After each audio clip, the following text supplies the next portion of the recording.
What's up? It's Magic here, and today I'm reviewing your wedding photos. So at the beginning of this year, I asked you, my subscribers, to send me your best wedding photos from 2025, and many of you did. So thank you very much. Here are some of the photos that I've received. They're amazing, absolutely amazing. And today I'm going to take a look and take a deeper dive at 4 of you and give you my honest, constructive feedback, what works, what doesn't, and how to improve. Side note, stuff like this is exactly what I'm going to be doing in my monthly live sessions inside the academy that I just opened for founding members. If you don't know what it is, think of it as a Patreon, but on steroids. You can currently get all of my online courses and deep monthly sessions plus guest workshops for literally half the price. It's like, what, $16 a month, 2 coffees, only until the Monday, March 23rd. But yeah, okay, let's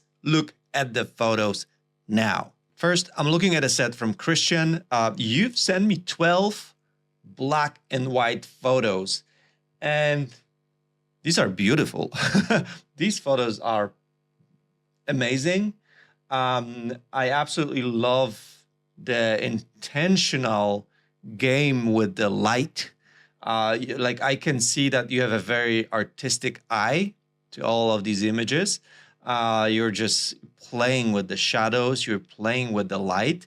And yeah, this is spectacular. Like, so all of these photos, actually the set of 12 is absolutely beautiful. Probably this one is my favorite one, this image by the window. Just a tiny thing, because I'm forced to find something, is sometimes when you use black and white and you do close-up photos, I feel like you get all these details that maybe are not the best looking in terms of, you know, the brides. I don't think they like to see all the details on their skin.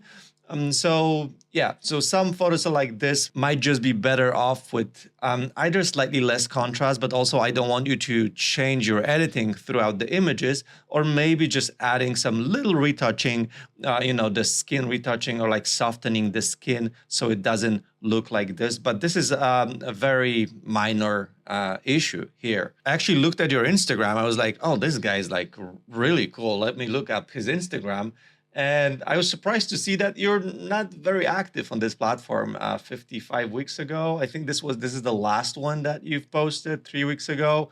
But that's your second brand, I think. Is it? Because you do also paintings. This is what I kind of noticed.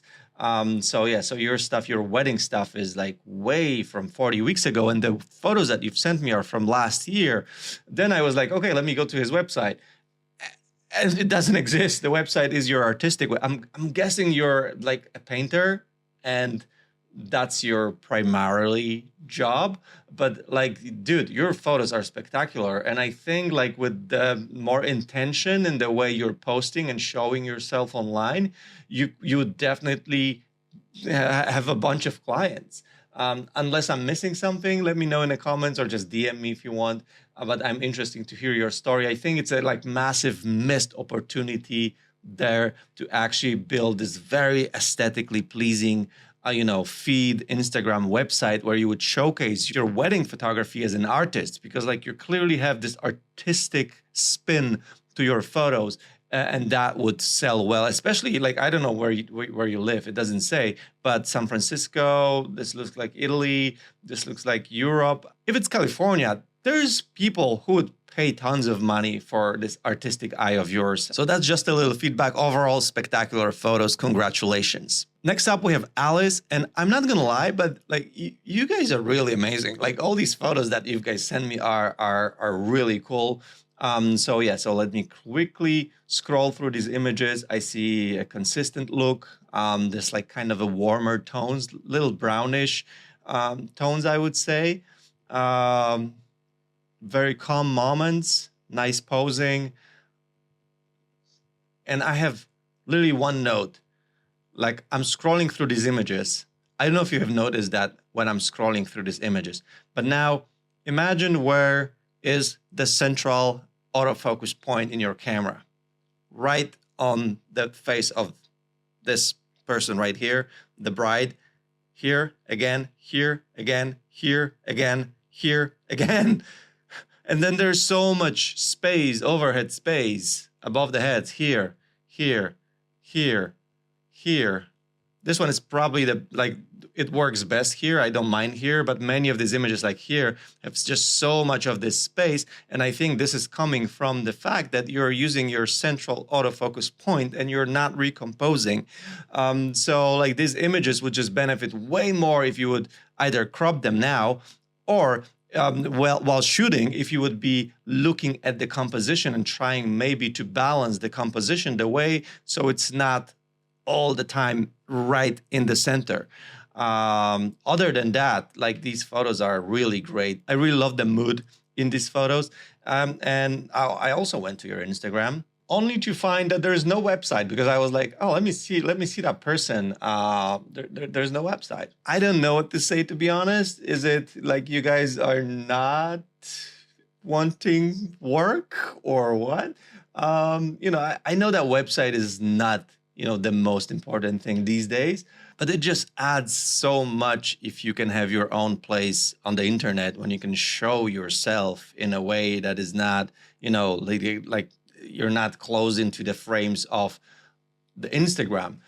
So another missed opportunity, in my opinion. So two things that I see here is this central composition in all these photos and lack of the website. Also, I don't see you. I can't connect with you. And these days, like where all the photos are beautiful and so many people are taking beautiful photos, the human connection can just elevate the entire experience of booking you. So I would just consider maybe showing yourself a bit more in this. Next, we have Davide Gasparetti.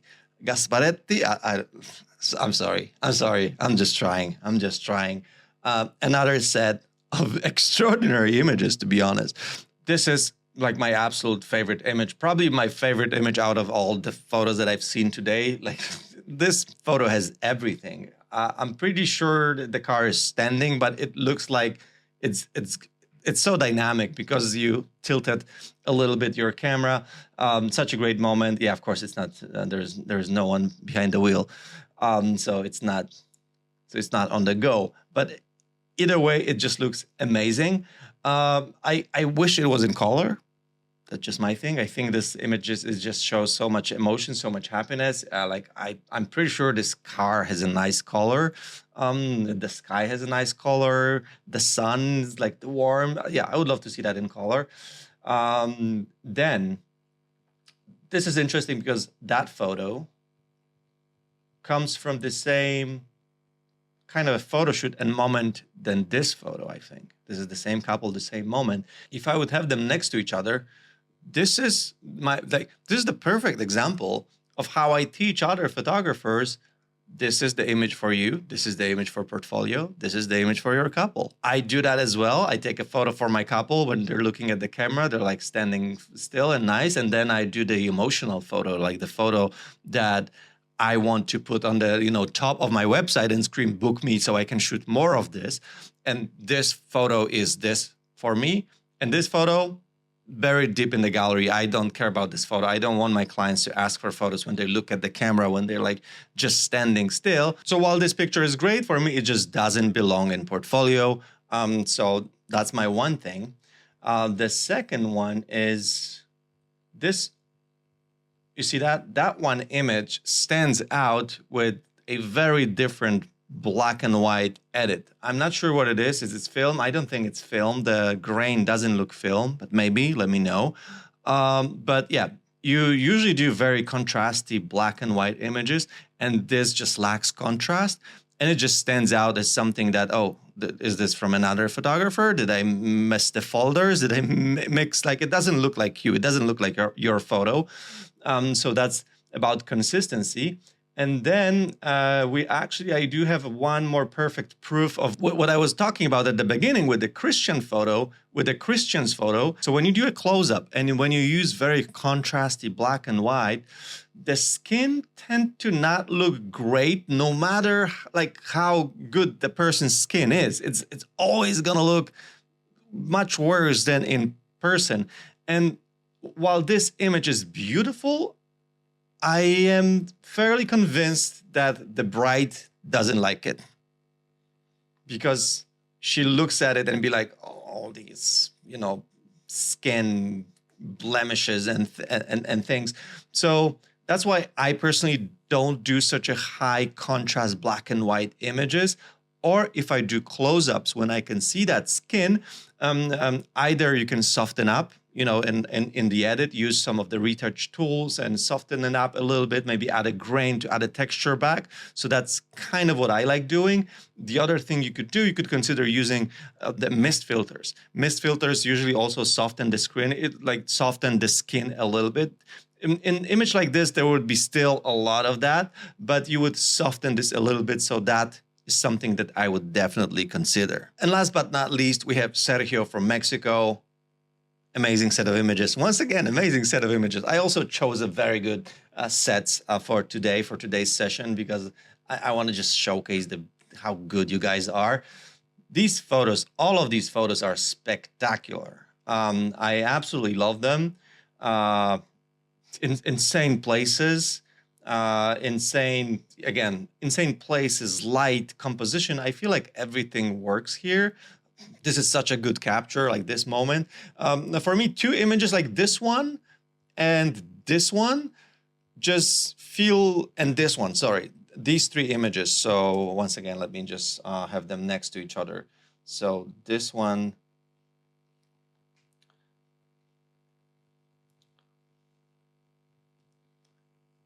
yeah, so for me, three of these images, that one, and that one, they kind of ruined that set a little bit for me. Like, these are great photos, but all the others photos are like epic, beautiful, like amazing light. And here you have like black and white image that just doesn't show any of that beauty that you're showing in other images.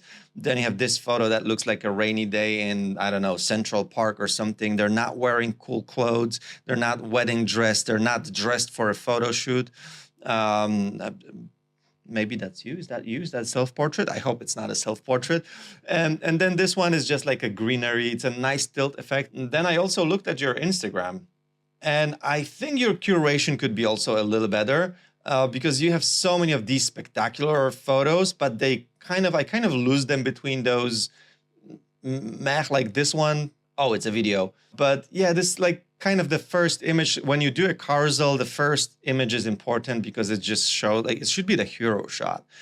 So this is not a hero shot for me. This is not a hero shot for me. This is not a hero shot for me. This is a hero shot. This is a hero shot. This is a hero shot. This is a hero shot. This is a hero shot. This is a hero shot. This is you see, like, there's like, if you would just get rid of some of these images, I feel like your feed would be stronger. It would just look stronger. It would attract maybe even more clients that just wants that. You want to attract people who want those epic places. So you want to showcase these epic places. I also went to your website and saw like your huge set of like all of these, like you travel a lot. You have a lot of like great places you've been and you've shot.